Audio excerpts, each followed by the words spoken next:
In today's video, I'm going to share how I care for all my philodendrons, all the essential tips on how to keep your philodendrons healthy and happy.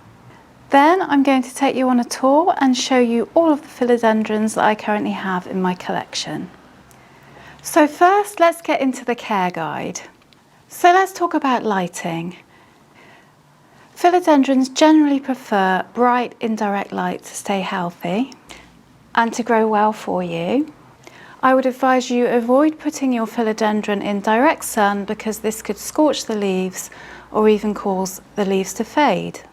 Now, philodendrons generally are not tolerant of dark areas in your home, so I would avoid putting any philodendron in a low light situation because this will result in leggy growth and small leaves, and that's not what we want, is it? So what potting mix should you put your philodendrons in? I use a really chunky potting mix for all of my philodendrons. Make sure you use a mix with plenty of drainage material such as perlite, pumice and also orchid bark. I personally use a mixture of coco coir, perlite and orchid bark, roughly in equal parts. Making sure you start your philodendrons off in the correct potting mix will help to keep them from being overwatered and ensure that any excess water drains out of the pot. So that brings us on to watering. Now, with all of my philodendrons, I generally tend to let them dry out completely. I wait until the soil is completely dry and I give them a thorough drink. I personally bottom water, but you can top water too, it doesn't really matter. Just make sure you let that soil dry out again before you water your plant again. Hopefully, with a combination of a good, well-draining potting mix and correct watering, you should be able to avoid that dreaded root rot. Philodendrons generally do like a slightly higher temperature. They are tropical plants. However, I live in the UK and I keep all of mine just in ambient temperature. They seem to do just fine. As for humidity, I personally keep my philodendrons in just ambient humidity here in the UK and they're mostly okay.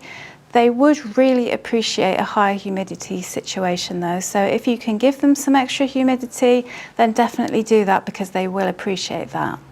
And so that's pretty much it really. Philodendrons are generally really easy houseplants.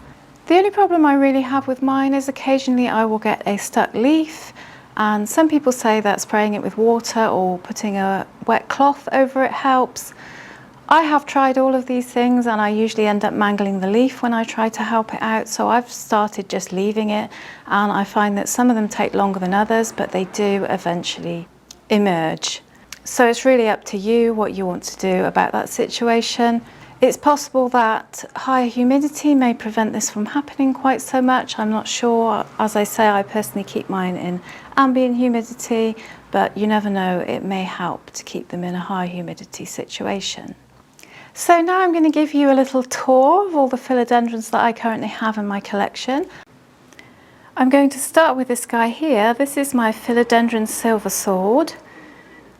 And this is a climbing philodendron, so you will want to give it something to climb. Otherwise it will tend to get quite sprawly. Also, giving it something to climb will encourage those leaves to mature as well. You can see this one has the gorgeous silvery blue colour. And the leaves do eventually mature into a sort of sword shape, hence the name. My plant is still quite young, but you can kind of see it on this latest leaf here. It's starting to get that shape. But as the plant matures, the leaves will get bigger and you will notice a more sword-like shape. Just here is an example of what a stuck leaf looks like. This one got just a little bit stuck, but it is coming out, as you can see, and as I said before, I've just learned to leave them to do their thing because I usually cause more harm than good.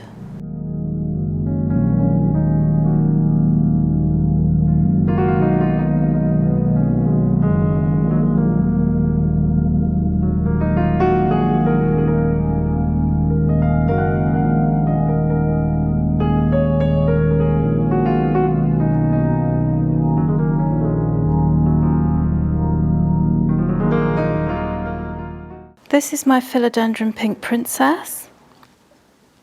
With this plant, the variegation really does vary. You can see this latest leaf doesn't have the hugest amount of variegation. It does have some. The last one it put out here does have quite a lot of pink in it, but I find they seem to come in at different sizes and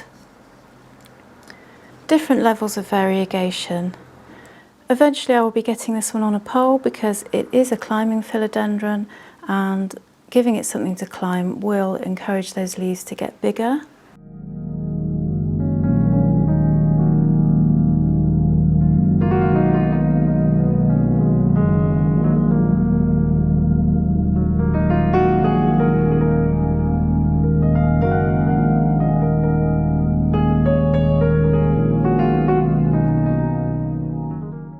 This is my Philodendron Brazil, and I've given this one something to climb.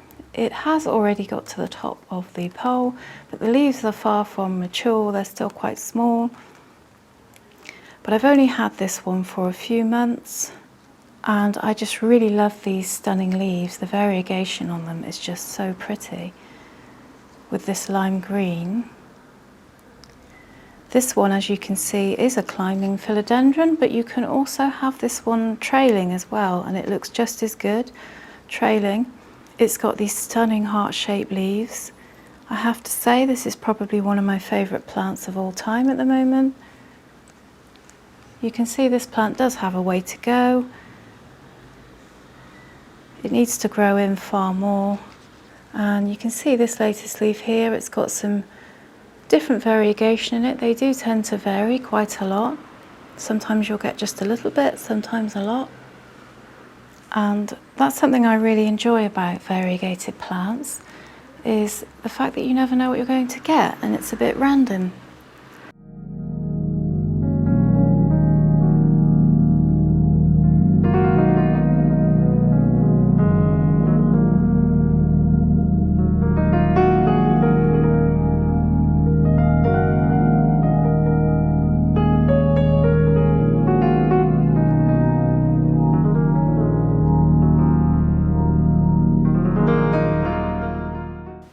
This is the Philodendron Ring of Fire, and this is my newest philodendron.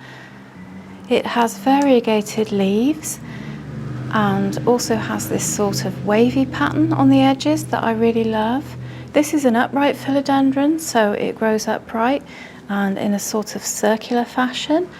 These guys don't generally need something to climb. They do just grow fairly compact. I just really love this one. If you're looking for a variegated philodendron, I would definitely highly recommend this one. It's been really easy for me so far, even though I haven't had it for long, but it's just been really simple to care for.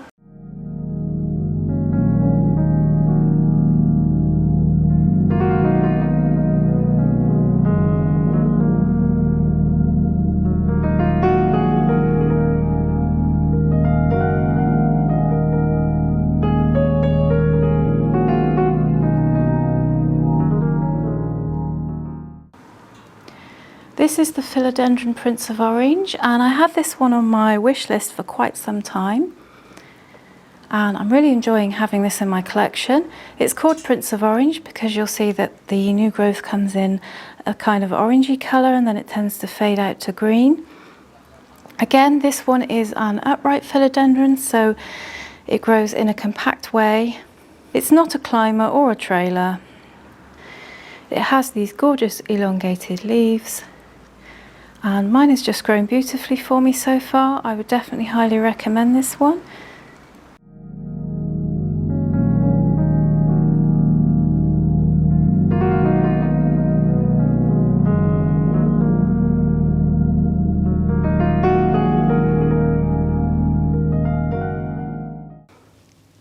This is a Philodendron Imperial Green, and even though this one is an upright philodendron, I do have some support here because it's quite heavy.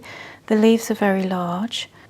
So I've added some support just to make it more manageable for me when I'm trying to move it about and also to style it. You can see that this one has fairly large leaves. It's kind of just growing off here into my monstera. The leaves are quite big. I imagine if you gave this plant more humidity and more light, it would probably get even bigger. But I really enjoy this plant. It's very tropical. It gives that jungly feel. If you're looking for a big statement plant, this is definitely one for you.